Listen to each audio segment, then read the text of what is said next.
تمہارے بچوں کی خدمت کرے گی، اس کو تم جو کھانے سے بچے دے دیا کرو، غرض کہ یہ مومنہ آفر رسیدہ اس کے یہاں کام کرتی، بچوں کی خدمت اور تمام گھر کا کام اس کو کرنا پڑتا، اس پر بھی وہ رئیس کی بیوی اسے طعنہ دیتی اور اپنا جھوٹا کھانا اس غریب کو دیتی، یہ وقت کی ماری اس کو کھا کر اللہ کا شکر ادا کرتی، دن بھر اس کو کام سے فرصت نہ ملتی تھی، رات کو یہ اپنی تباہی اور ذلت پر خون کے آنسو روتی۔ اسی طرح ایک مدت گزر گئی، رات بھر یہ دعا مانگ کر گزارتی تھی اور اپنے شوہر کے واپسی کی رو کر دعائیں کرتی تھی، اسی حالت میں یہ مومنہ روتے روتے سو گئی تو اس نے خواب میں دیکھا کہ ایک بی بی نقاب پوش تشریف لائی اور فرمایا، اے مومنہ، تو اپنے شوہر کے لیے اس قدر مضطرب نہ ہو، انشاءاللہ تیرا شوہر صحیح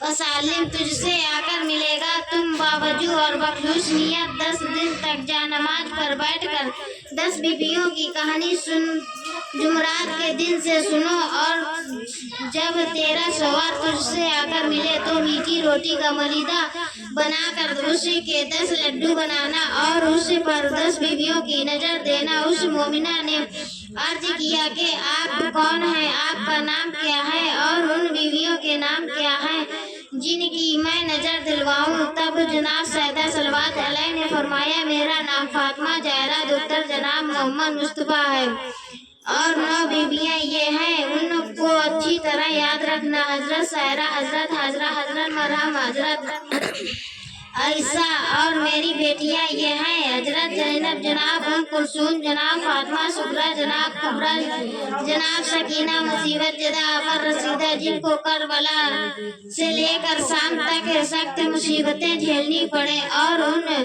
بیویوں نے صبر کیا، قید کی مصیبت سہی، تاجانے نے کھائے، جو شخص ان کے مصائب کو مد نظر رکھتے ہوئے اپنی حاجت کو طلب کرے گا، خداوند عالم اس کی حاجت پوری کرے گا، اور 10ویں دن اس کی مراد پوری ہوگی۔ جب یہ مومنہ خواب سے بیدار ہوئی تو وہ دن جمعرات کا دن تھا، وہ مومنہ اپنے محلے میں گئی اور کہنے لگی کہ میں نے ایسا خواب دیکھا ہے کہ تم لوگوں پاس بیٹھ کر جناب سیدہ بنت رسول خدا کی کہانی سن لیا کرو۔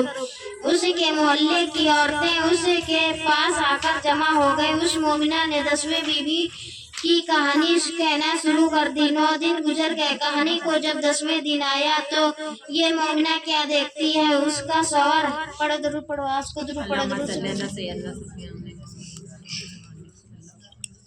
مال وزیر کے صحیح و سالم اس کے دروازے پر آیا، اس کے محلے والوں نے خبر دی،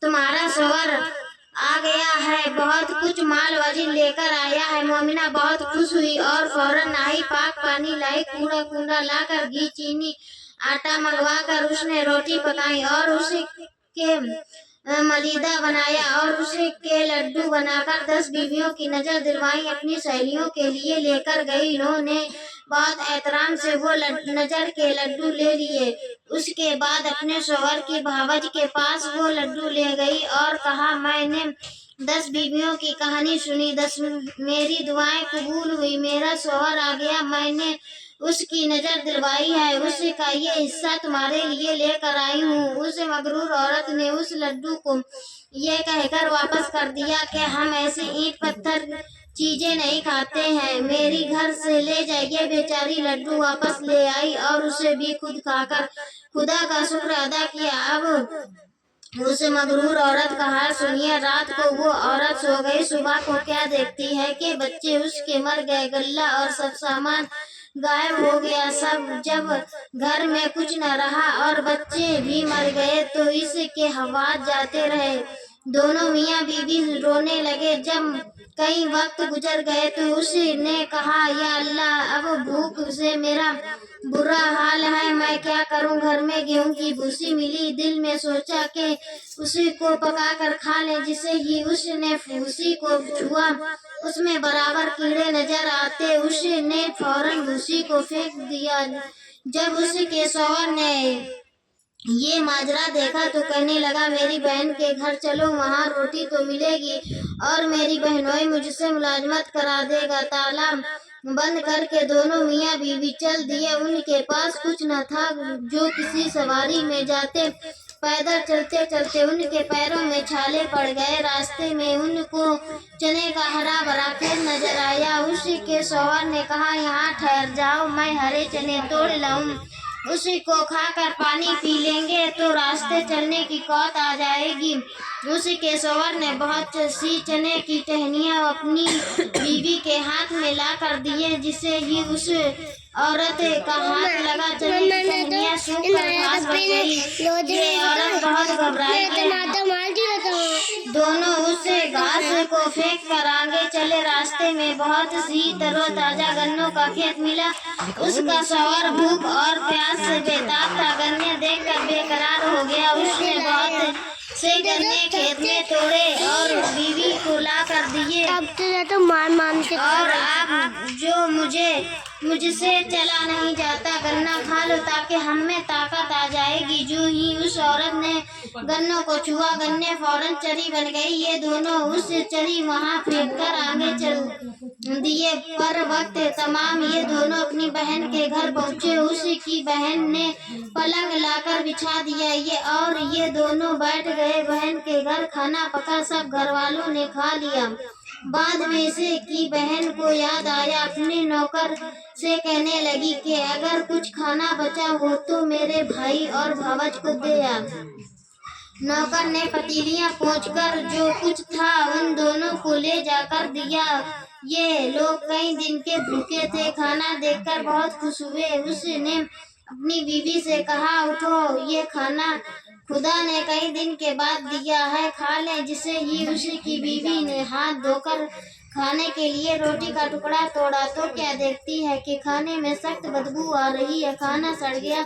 ये दोनों अपना सर पटक कर बैठ गए और कहने लगे कि या अल्लाह, हम कब तक उस तरह भूखे रहे, हमारी जान निकली जाती है। उसकी बीवी ने खाने को दफन कर दिया और दोनों भूखे सो गए। रात जिस तरह गुजर दी, सुबह हुई तो शौहर ने बीवी से कहा कि यहाँ पर एक बादशाह मेरा दोस्त है। दोनों बादशाह के यहाँ गए। सरदार ने इतला दी, हुजूर, आपके यहाँ एक मर्द और एक औरत आई है, बहुत बुरी हालत से है। वो कहता है कि मेरी तरफ से बादशाह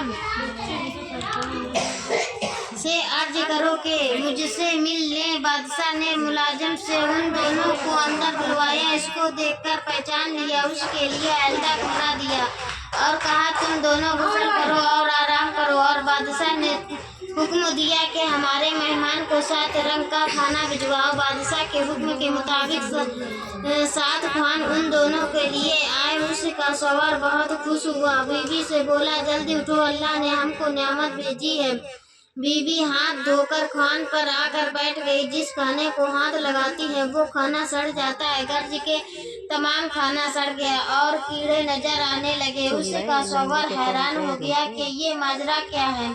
अगर हम बादशाह से शिकायत करते हैं तो बादशाह नाराज होगा कि ताज़ा खाना भिजवाया और तुम हमको बदनाम करते हो। उसका शौहर बहुत घबराया और जोजा से कहने लगा, अब मैं क्या करूं, इतना बहुत सा खाना सड़ गया। बादशाह कहने लगा कि उन लोगों ने क्या जादू किया। गर्ज के दोनों खाना लेकर बाहर गए और जमीन में दफन कर दिया और नौकर से कहा कि बर्तन वापस ले जाओ। उसी का शौहर बहुत ही हैरान था कि या इलाही, क्या माजरा है। ये औरत बहुत घबराई और जाकर सहन में बैठ गई। बादशाह की लड़की गुस्ल करने जा रही थी। बादशाह की बीवी ने कहा कि मैं भी गुस्ल करूं। गर्ज के ये वो दोनों गुस्ल करने जाने लगे तो दोनों ने अपने अपने गले के चंदन हार उतारकर खूंटी पर टांग दिए। जो ही हार टांगे फौरन खूंटी ने हार निगल लिए। ये माजरा देखकर बादशाह की बीवी और बेटी सख्त मुस्तजब हुई। ये औरत भी बैठी देख रही थी। घबरा के अपने शौहर के पास गई और कहने लगी, अब खुदा खैर करे। के शौहर ने पूछा कि क्या हुआ। तब उसने चंदनहार का वाकया सुनाया और कहा, जल्दी यहाँ से चलो, ऐसा न हो कि बादशाह इस इल्जाम में हमको जेल करा दे या कत्ल करा दे। ये दोनों बगैर इत्तला के बादशाह के यहाँ से चल खड़े हुए। चलते चलते दरिया के किनारे पहुँचे और वहाँ जाकर दोनों बैठ गए। उसका शौहर बीवी से कहने लगा कि नहीं मालूम हमसे क्या खता हुई है जो हम पर ऐसा एजाब नाजिल है। जौजा कहने लगी मुझसे एक गुनाह जरूर हुआ है।